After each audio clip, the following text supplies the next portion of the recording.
I like to stay on the farm because I'm comfortable in my environment. But I like socializing and I like being exposed to different things. So instead of going out and looking for it, it comes to me, you know. Like here's a new experience, you know, like working with the camera crew and that, and you know, new people, and it's just kept, you know. Life is not boring on the farm.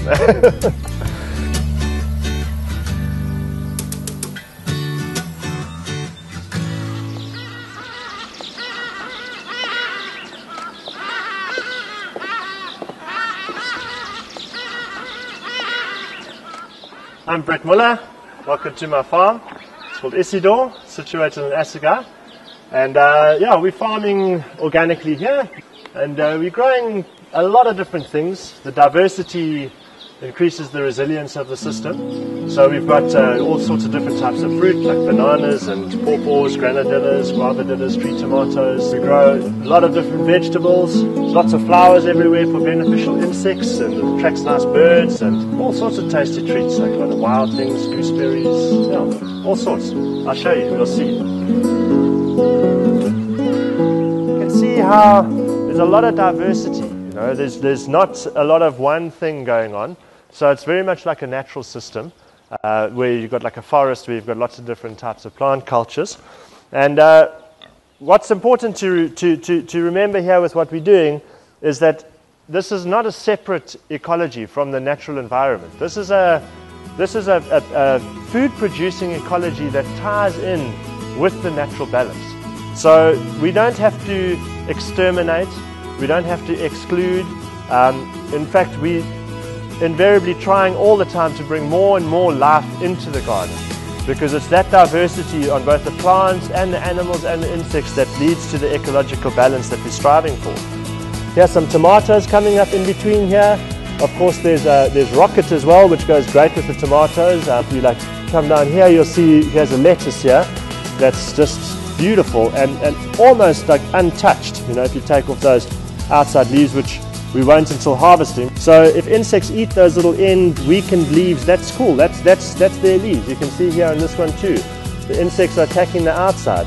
When we harvest, we'll take those off, and you've got a pristine lettuce inside there, and that's our share. You know, so it's really, like my children say, care and sharing. You know?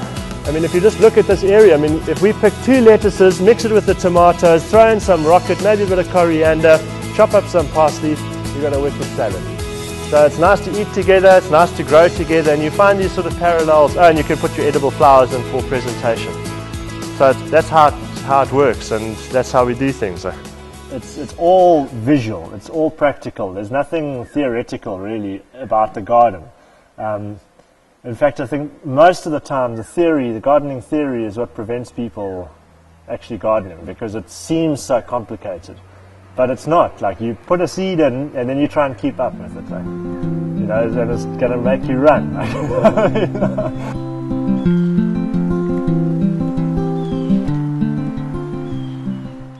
I think for most people, the hardest part about starting to grow something is literally that it's starting. Where do you start?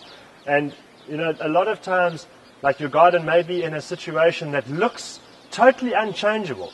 If you think now, okay, you've got a piece of grass, now how are you going to get that into a vegetable garden? And you automatically assume that it's going to be a whole lot of really hard work.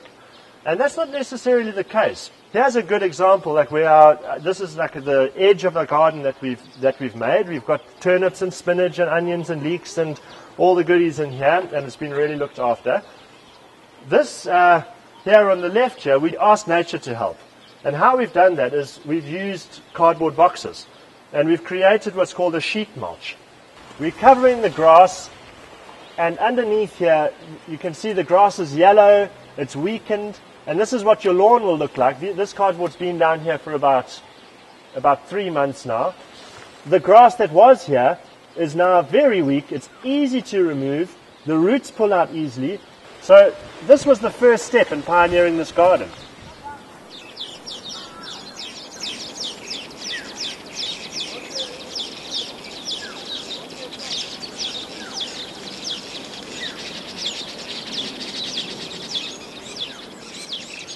With the soil, the soil fertility and maintaining the soil health, the compost is one of the main things, and there's various different methods to making compost. The one is a static compost heap where we gather together all the different ingredients and layer them in a pile and make sure that enough air gets in for it to go through a healthy decomposition process. But this here on our farm, it's a complementary process.